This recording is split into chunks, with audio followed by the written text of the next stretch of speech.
Hello दोस्तों, कैसे हैं आप।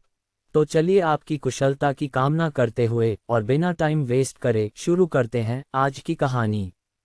रात के 12 बजे थे। रोहन अपने बिस्तर पर लेटा हुआ था और फ़ोन चला रहा था। तभी अचानक उसके व्हाट्सएप पर एक अनजान नंबर से मैसेज आया। अगर तुमने ये मैसेज 24 घंटे के अंदर 10 लोगों को फॉरवर्ड नहीं किया तो तुम्हारी मौत पक्की है। रोहन पहले तो हंसा, अरे भाई, ये तो वही बेकार के चेन मैसेज हैं जो डराने के लिए भेजे जाते हैं। उसने फ़ोन साइड में रखा और सोने की कोशिश करने लगा। लेकिन तभी कमरे की लाइट अचानक झपकने लगी। खिड़की अपने आप खुल गई और एक ठंडी हवा का झोंका आया। रोहन का दिल तेजी से धड़कने लगा। अगली सुबह रोहन जब कॉलेज जाने के लिए तैयार हो रहा था तो उसने देखा कि उसका कुत्ता टॉमी लगातार दरवाजे की तरफ भौंक रहा था, जैसे कोई अनजान चीज़ देख रहा हो। फ़ोन उठाकर देखा तो उस अनजान नंबर से एक और मैसेज आया था। तुमने मैसेज फॉरवर्ड नहीं किया, अब तुम्हारी गिनती शुरू हो चुकी है। अब रोहन को डर लगने लगा। उसने फौरन अपने दोस्त राजू को फ़ोन किया। भाई, मुझे एक अजीब व्हाट्सएप मैसेज आया है। लगता है कोई भूत प्रेत का मामला है। राजू हंस पड़ा, अरे पगले, ये सब अफवाहें होती हैं, कुछ नहीं होगा। लेकिन तभी धड़ाम, रोहन के कमरे की खिड़की अपने आप जोर से बंद हो गई। अब रोहन और भी ज़्यादा डर गया। उसने तुरंत वह मैसेज 10 लोगों को फॉरवर्ड कर दिया। लेकिन अगले ही पल फिर से एक नया मैसेज आया, अब बहुत देर हो चुकी है। रोहन का चेहरा सफ़ेद पड़ गया। वह भागता हुआ राजू के घर पहुंचा और रोते हुए बोला, भाई, लगता है मेरा आखिरी दिन आ गया। अब मैं नहीं बचूंगा। राजू ने हंसते हुए कहा, अगर तुझे मरना ही था तो तुझे ये बोलने का टाइम कैसे मिला। तभी अचानक दरवाजे पर जोर से दस्तक हुई। रोहन और राजू दोनों सहम गए। रोहन कांपते हुए दरवाजे की तरफ बढ़ा और धीरे धीरे दरवाजा खोला। सामने एक डिलीवरी बॉय खड़ा था। सर, आपके लिए एक पार्सल है। रोहन ने डरते डरते पार्सल खोला। अंदर से एक चिट्ठी निकली। प्रिय रोहन, तुम्हारा दोस्त राजू अब तक तुझे बेवकूफ़ बना चुका है। यह पूरा प्लान मैंने और राजू ने मिलकर बनाया था। तुम्हारे व्हाट्सएप पर जो मैसेज आया था वह मैंने ही भेजा था। रोहन की आंखें गुस्से और झेप से लाल हो गईं। उसने राजू की तरफ देखा जो जोर जोर से हंस रहा था। भाई, तूने तो मेरी जान ही निकाल दी थी। राजू हंसते हुए बोला, अब तूने भी तो सबको ऐसे ही डराया होगा, तो सोचा तुझे भी थोड़ा मजा चखाऊं। रोहन गुस्से में राजू को मारने के लिए आगे बढ़ा, लेकिन तभी फिर से वही अनजान नंबर से एक नया मैसेज आया। तुमने मुझे मजाक समझा, अब देखना असली खेल शुरू होता है। अब दोनों की हंसी उड़ गई। दोनों ने एक दूसरे की तरफ डर से देखा। तभी अचानक कमरे की सारी लाइट्स अपने आप बंद हो गईं। खिड़की फिर से जोर से खुल गई और बाहर कड़कड़ाती बिजली गिरी। राजू की हंसी अचानक रुक गई। रोहन कांपते हुए बोला, भाई, ये तूने किया क्या। राजू ने धीरे धीरे अपना फ़ोन निकाला। उसकी स्क्रीन पर वही अनजान नंबर चमक रहा था और एक नया मैसेज था। अब तुम दोनों की बारी है। रोहन और राजू एक दूसरे को देखकर कांप रहे थे। तभी दरवाजे के पीछे से एक अजीब आवाज़ आई, हा हा हा हा। किसे डर लगा। दरवाजा खुला और सामने रोहन की बहन सोनिया खड़ी थी, जो अपने फ़ोन में एक नया नंबर सेव कर हंस रही थी। अरे गधों, ये मैसेज मैंने भेजा था। भला मेरे भैया को कोई और डराए, ये मैं कैसे होने देती। राजू की आंखें फटी की फटी रह गईं। रोहन सिर पकड़कर बैठ गया, मतलब अब मेरी अपनी बहन भी मेरे खिलाफ हो गई। सोनिया हंसते हुए बोली, भैया, बस अब डराना बंद करो, नहीं तो अगली बार असली भूत ही आ जाएगा। राजू, रोहन और सोनिया तीनों जोर से हंस पड़े। इस कहानी से हमें यह शिक्षा मिलती है कि कई बार जो चीज़ हमें डरावनी लगती है वह बस हमारी सोच का खेल होती है।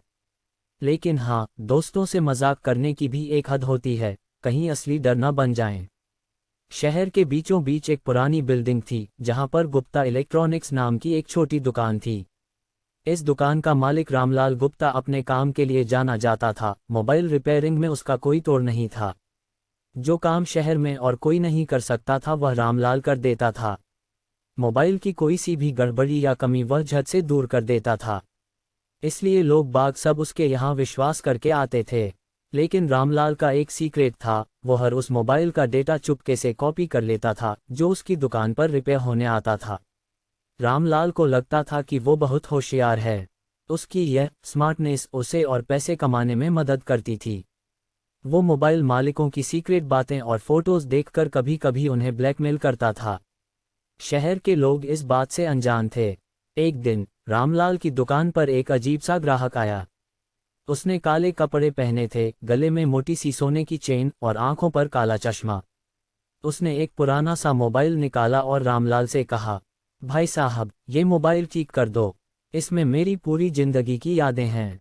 रामलाल ने मुस्कुराते हुए मोबाइल ले लिया और कहा, चिंता मत करो भाई, मेरा तो काम ही यही है। आप इस मोबाइल को यहाँ छोड़ जाए, मैं इसे देख लूँगा। रामलाल मन ही मन मुस्कुराया। उसे आदमी की जाने के बाद जैसे ही रामलाल ने मोबाइल ऑन किया, स्क्रीन पर अजीब सी गड़बड़ियाँ दिखने लगीं। उसमें अजीब तरह की आवाज़ें आने लगीं, जैसे कोई बड़बड़ा रहा हो।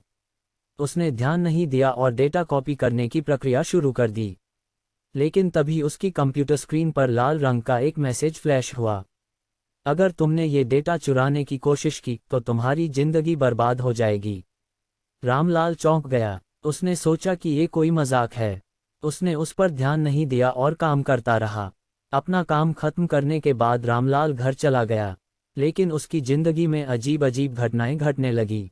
रात में उसे दुकान से किसी के फुसफुसाने की आवाज़ें सुनाई देतीं। कभी कभी उसके मोबाइल से अपने आप मैसेज भेजे जाने लगते। एक दिन उसका पूरा व्हाट्सएप डेटा वायरल हो गया। रामलाल पहले तो डर गया, लेकिन उसने सच्चाई का पता लगाने की कोशिश की। एक रात रामलाल ने अपनी दुकान में कैमरा लगा दिया ताकि पता चल सके कि क्या हो रहा है। अगले दिन जब उसने रिकॉर्डिंग देखी तो उसके होश उड़ गए। वीडियो में मोबाइल खुद ब खुद टेबल पर घूमता नजर आ रहा था, जैसे उसमें कोई आत्मा हो। रामलाल ने परेशान होकर काले कपड़े वाले आदमी को फ़ोन किया, भाई साहब, ये मोबाइल आप वापस ले जाए, मुझसे नहीं होगा। आदमी ने हंसते हुए कहा, तुम्हें लगता था तुम हर किसी को बेवकूफ़ बना सकते हो। अब भुगतो, ये मोबाइल तुम्हारे कर्मों का बदला लेने आया है। रामलाल ने डरते डरते पूछा, तुम कौन हो? आदमी ने जवाब दिया, मैं वही हूँ जिसे तुमने 5 साल पहले ब्लैकमेल करके बर्बाद कर दिया था। अब मैं तुम्हें सिखाने आया हूँ। ये मोबाइल एक खास सॉफ्टवेयर से बना है जो तुम्हारी हर हरकत को रिकॉर्ड कर रहा है। अब तुम नहीं बचोगे, मैं तुम्हारी सारी सच्चाई पूरे शहर वालों के सामने रख दूंगा। रामलाल को समझ नहीं आया कि वह क्या कहे और क्या करे। उसने दुकान छोड़ने का फैसला कर लिया। लेकिन जब उसने अपनी दुकान का शटर गिराया तो मोबाइल की आवाज़ फिर आई, रामलाल, भागकर कहाँ जाएगा? तेरे कर्म तुझे हर जगह ढूंढ लेंगे। रामलाल ने हिम्मत करके मोबाइल को नदी में फेंक दिया। लेकिन अगले ही दिन वही मोबाइल उसकी दुकान की टेबल पर रखा हुआ था। आखिरकार रामलाल ने काले कपड़े वाले आदमी से माफ़ी मांगी और वादा किया कि वह अब कभी किसी का डेटा नहीं चुराएगा। आदमी ने हंसते हुए कहा, अच्छा किया, अब सुधर जाओ, वरना अगली बार ये मोबाइल तुम्हारी नींद भी चुरा लेगा। रामलाल ने अपनी गलतियां मानी और एक नई ईमानदार जिंदगी शुरू करने की कसम खाई। आगे से उसने कभी भी किसी के साथ कोई बेईमानी नहीं की, ना किसी फ़ोन का डेटा चुराया। लेकिन जब जब कोई ग्राहक उसे पुराना मोबाइल ला कर देता तो उसे पसीना आ जाता। दुकान का नाम बदलकर ईमानदार इलेक्ट्रॉनिक्स रख लिया गया। यह कहानी सस्पेंस, ड्रामा और हल्की फुल्की कॉमेडी के साथ यह संदेश देती है कि कर्मों का फल जरूर मिलता है। हमेशा अच्छे कर्मचारी और सबके साथ अच्छा व्यवहार रखिए। अपने अंदर इंसानियत को जिंदा रखना। धन्यवाद। धन्यवाद दोस्तों। कहानी को लाइक और चैनल को सब्सक्राइब करके अपना प्यार ज़रूर दिखाएं। राधे राधे।